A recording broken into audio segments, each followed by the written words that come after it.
right. Well, for those of you who don't know me, my name is Nikki. I'm up here this morning. Our amazing pastors are on vacation, well deserved. We hope you guys are having a great time, Pastors Lauren and Shauna Lee.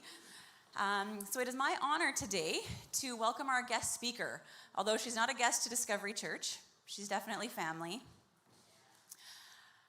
Today we have the privilege to hear from our very own Vian King. She is an author, speaker, founder of a nonprofit organization, model, actor, adventure seeker, not to mention first ever Miss Wheelchair Canada.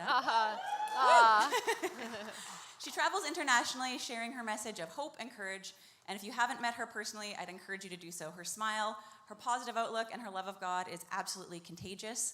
So I can't wait to hear what God's put on her heart for us today. Without further ado, please join me in welcoming Vian to the stage. Okay, thank you.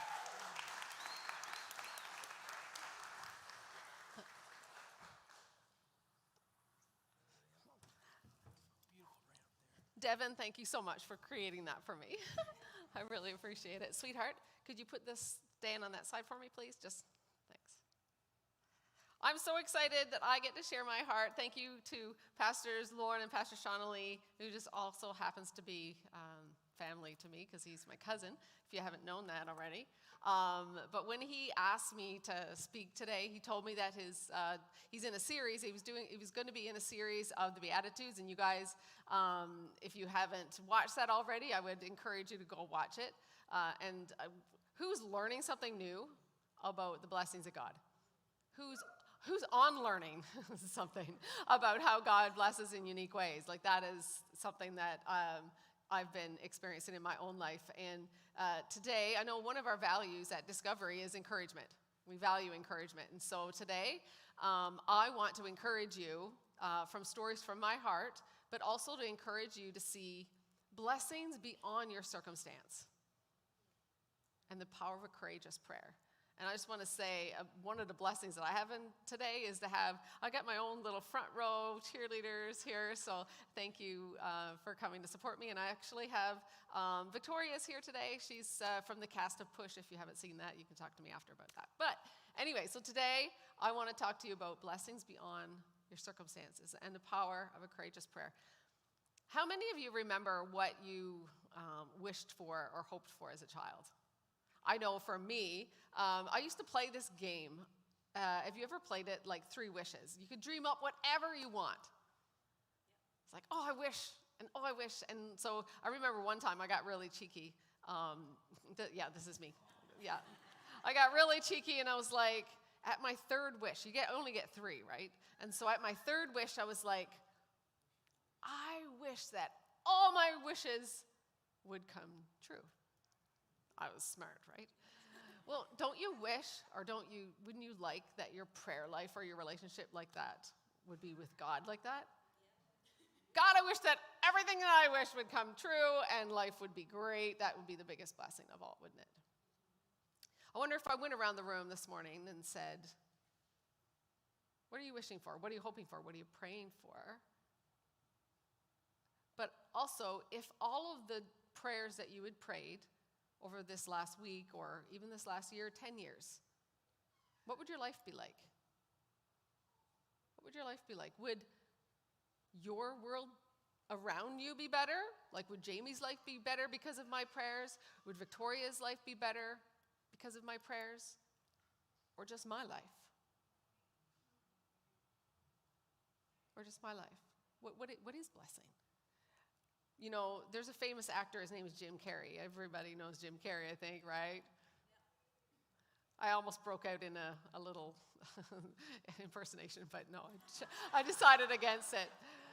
And the more you get to know me, you'll get to see how related Lauren and I are. So I already got a safe place here this morning because Lauren set a good example. But Jim Carrey, he said that I wish that everybody could get rich and famous and that all your dreams would come true, and realize that it's not the answer.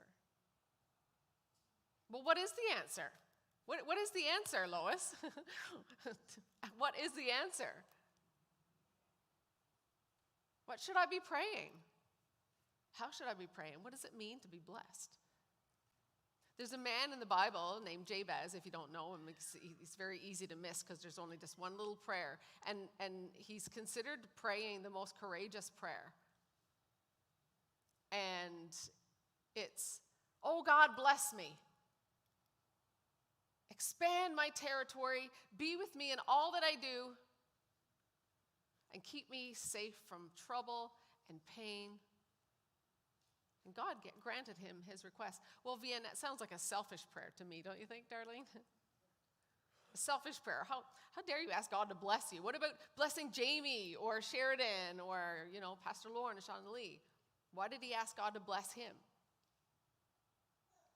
What does blessing mean? We say bless you when someone sneezes, right? We bless our food before we pray, but what does it mean in the way which this was prayed? Blessing actually means, in the context of which Jabez prayed it, it means to be in favor with, to be in one mind with, and to be in tune with God. You see a courageous prayer now? I think so. Listen, when you are praying for God to bless you according to his way, according to his will, and to bless you, that is when things get most interesting. Nothing wrong with praying for a bigger house, better job, but as Nikki so beautifully said, you can get peace in the midst of ... When I was in my first year in Bible college, I was listening to a very powerful message about Lazarus and how he was raised from the dead, and they were talking about the kind of faith and miracles that happen after the biggest tragedies in your life. Here I am in Bible college, so green, so naive, and haven't really experienced any life yet. And I stood to my feet in front of all of my peers, and I said, God, I'll go through anything.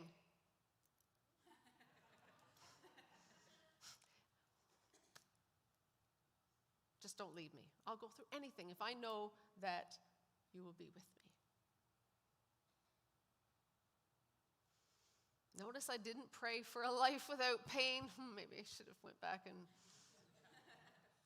No, I said, God, I will go through anything to make my life be a blessing if you just be with me. I had no idea what was coming down the line. God didn't do this to me, but you can be sure that he'll use whatever comes your way. Here I am,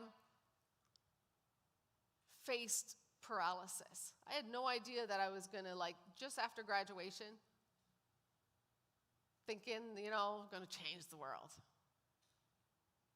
I had no idea that prayer, God was answering the prayer, that I didn't really realize what I was praying.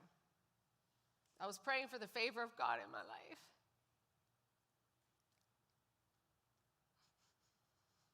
And for the love of God in my life to protect me whatever I went through, because I wanted to do what he wanted to do in my life.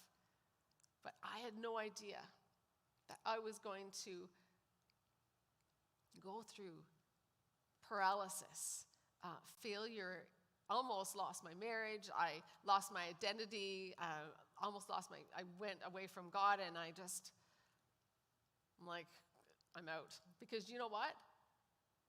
What I felt in those moments, guys, to be honest, this is what I thought that God heard from me. God, curse me. Limit me in everything that I do.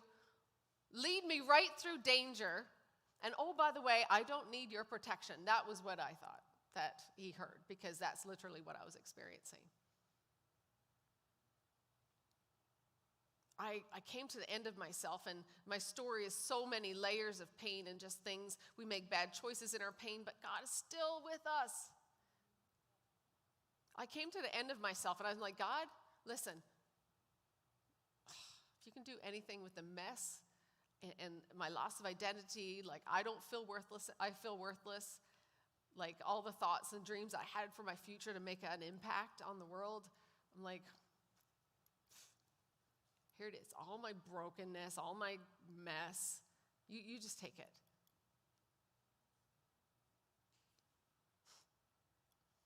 He did. That process of letting go of my will and my pain and, oh, I blame this person, I blame that church, I blame that group of people, I blame everybody else for why I was angry and bitter inside. And I stopped the connection I had with God, the one that I knew that, God, I'll go through anything as long as I know you're with me. But sometimes, I don't think anybody in this room or listening online has ever been hurt by anybody that was representing Jesus. Oh, okay, maybe a few people.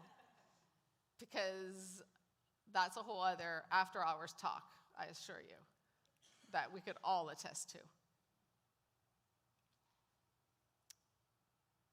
I was starting to see how the blessings of God in my life, that transition of giving him everything, he started like reshaping me, rebuilding me step by step.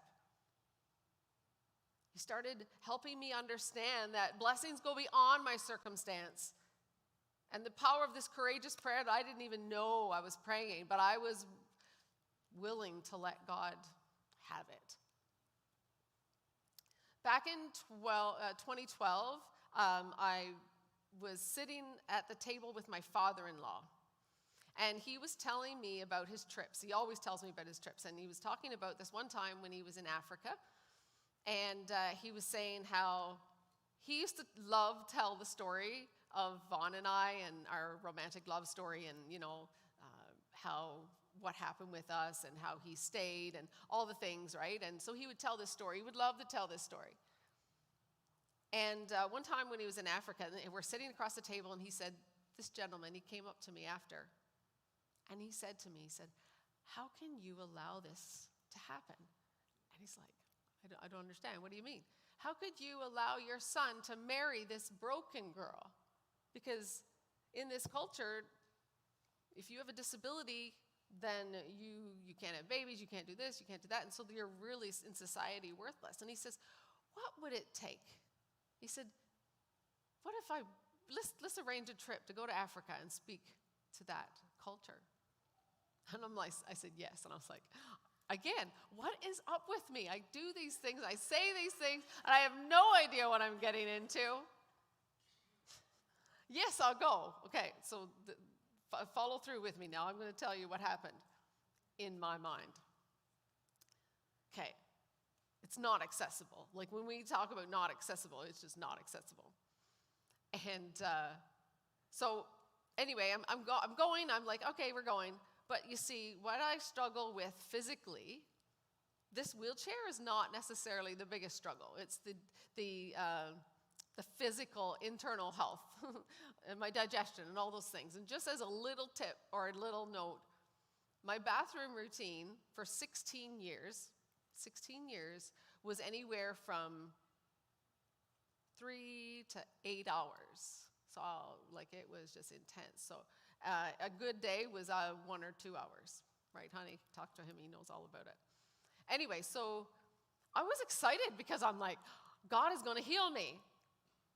I was convinced of it, or at least he was going to help me in that area right now, because there was no way I was going to go to Africa like this. So I got excited. God was going to heal me, and I really got excited because I'm like, this trip ain't happening. Well, what have I signed up for? Okay, God is going to heal me, and then I'm going to go off into the sunset and tell about the power of God, right? Well, it was a week away from the trip, and there was no healing.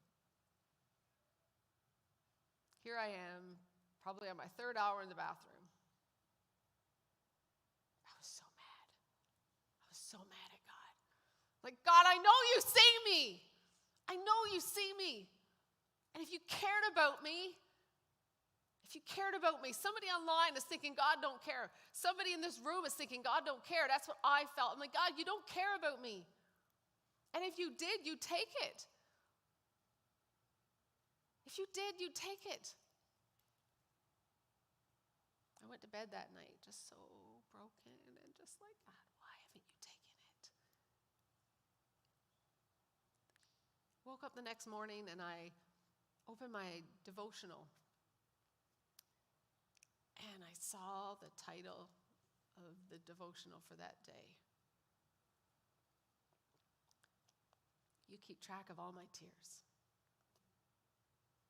The scripture that was with the devotional was Psalms 56 and 8.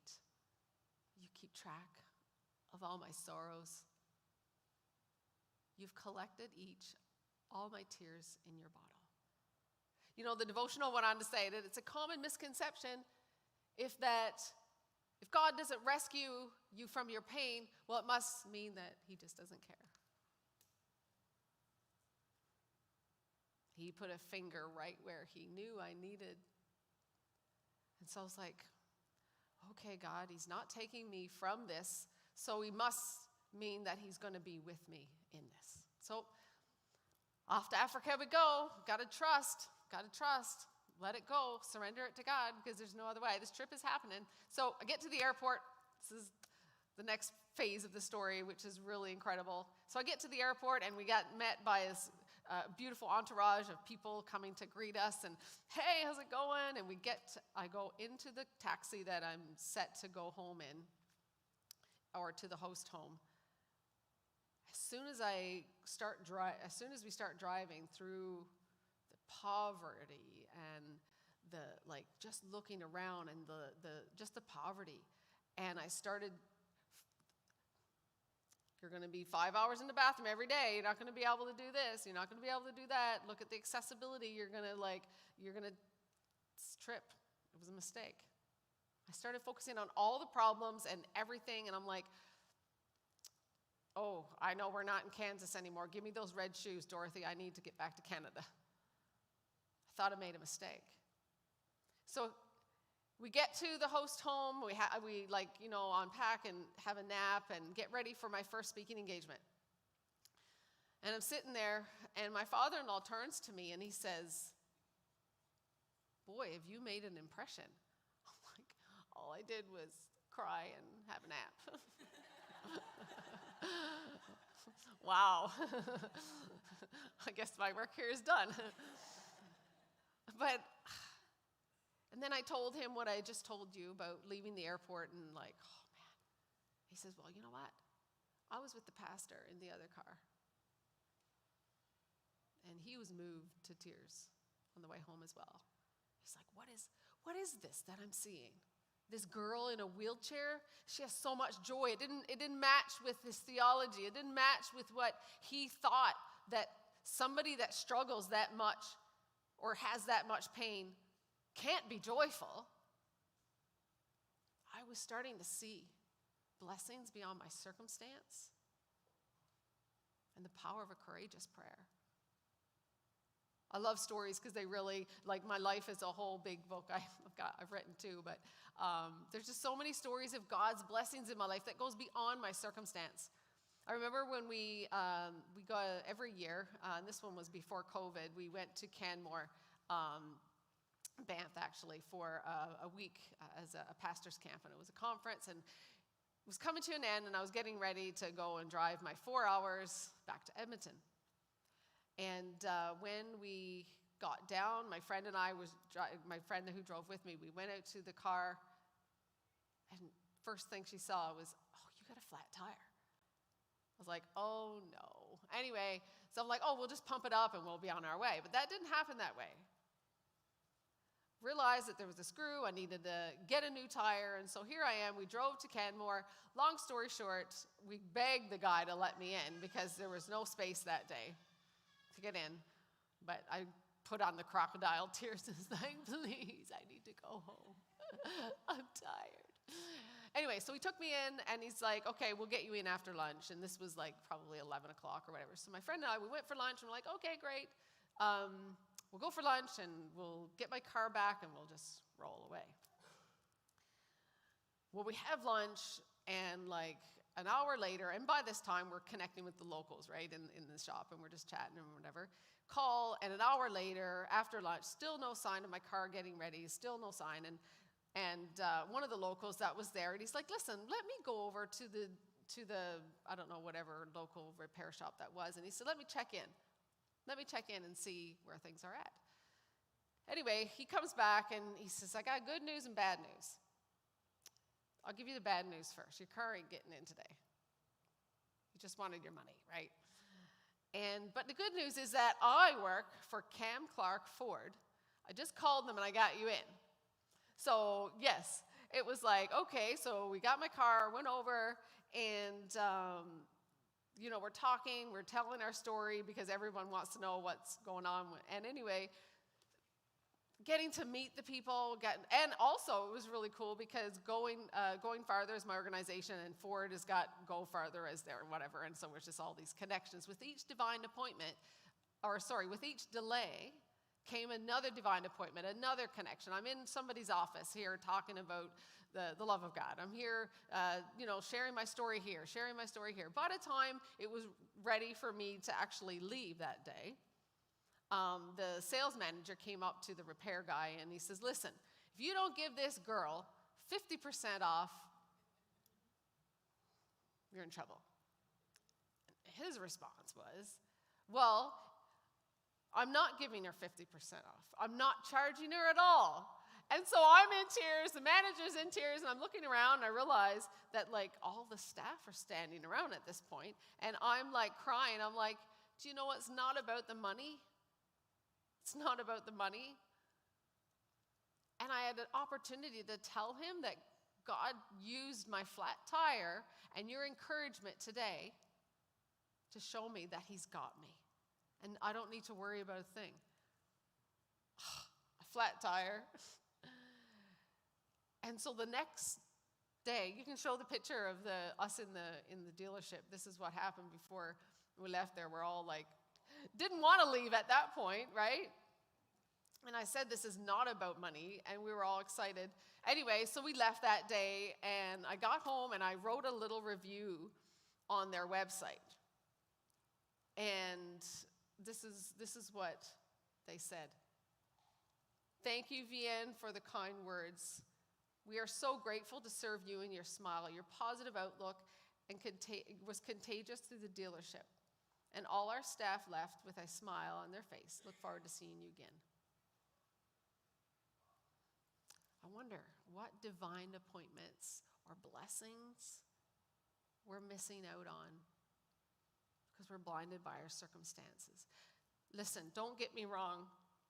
It is very okay to say, God, this ain't okay. This ain't okay. This ain't okay. Was it a blessing to lose my independence and to a virus that nearly took my life? It wasn't okay. A flat tire and being stranded, all those things, they're not okay. But if we're willing to see God's perspective, God will turn any pain into a blessing. But if you're still walking through the hell, if you're still walking through the fire, like Nikki said, keep going, keep trusting, you're going to come out. Do you know why I know it's okay to get mad at God? Because Jesus did it. He was like, if there's any other way, please. He cried so much, blood came out of his pores. I think that's, he probably felt that. If anybody here cried until blood came out of their pores? So I know that I'm in good company. And there's people here, people like, God, I don't want this pain journey. I don't want it. And there's lots of ways you can be a blessing without pain. You can pay for a meal. You can do something at drive-through. You can, ask a single mom if you want to take care of their kids so she can have, there's all kinds of ways to be a blessing and to bless. But it's okay to say, God, it's not okay. Me dealing with the loss of my independence and all that was an excruciating journey. But guys, I have learned dependency on God that I never would have dug out had I not been on my knees before God or crying out to him. And really, I had to unlearn some stuff too, you guys, about what God does and what, oh God, am I working hard enough to receive you? Am I working hard enough? Am I doing enough? Peace that makes no sense. I have a big platform and a lot of titles, yeah. But the biggest blessings in my life is what not a lot of people see. The piece that doesn't make sense. When the Uber driver or the skip the dishes guys give me compliments about we love serving you because you're still joyful, or you don't get upset when I break your eggs. Those are blessings. I had a pastor come up to me during COVID and he says, Vian, how can you have joy in the midst of all of this? It doesn't mean that it doesn't suck that you've had more arguments about COVID or mask, or that there's broken relationships because of just a viewpoint. How can you have joy in the midst of that? Oh God, sometimes the joy you see on me today does not mean that it's easy. It means that I do the hard work when nobody's looking. That's the biggest blessing in my life, that I have unexplainable peace, defiant joy, and courage that encourages other people to see past their circumstances and see Jesus and pray those courageous prayers. And if you had the opportunity for your life to exemplify that kind of blessing, would you want to pray that? Wouldn't you want to pray that? Guys, don't get it twisted. I get overwhelmed a lot. And I'm not sure where you are today. Maybe your experience with God has not been a good one. And maybe you're feeling cursed by God or by somebody else that claims to know God. What about maybe your life has been blessed and you feel the blessings of God, but to carry where he wants to take you next is requiring your all. God, where you're asking me to go, it's requiring my all.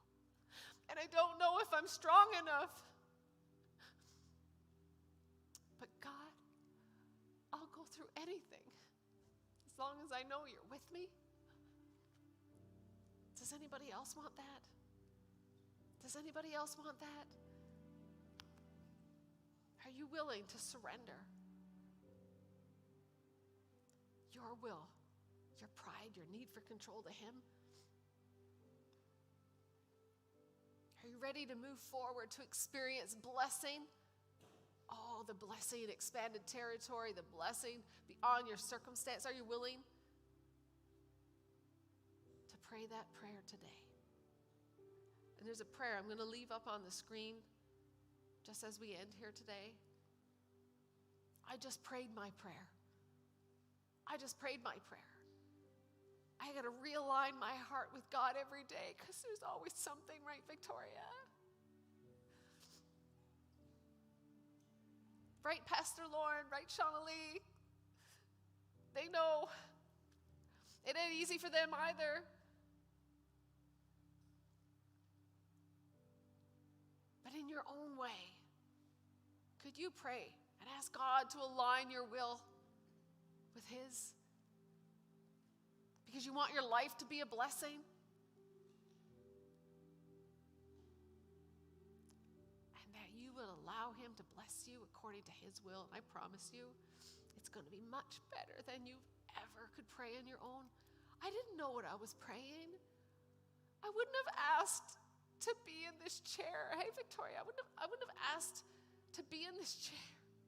But I would not change one moment of it if it meant that I wouldn't have the peace that makes no sense. And that's my prayer for you. God, I pray that everybody in this room will experience your love in a new way. That we will unlearn some things that we've believed about you that aren't true, God, that's blocking my vision to see beyond my circumstance, to see you. And if you prayed that prayer today, would you let somebody know before you leave today? And then I pray that you will start to see blessings beyond your circumstance. Start praying that courageous prayer today. Thank you.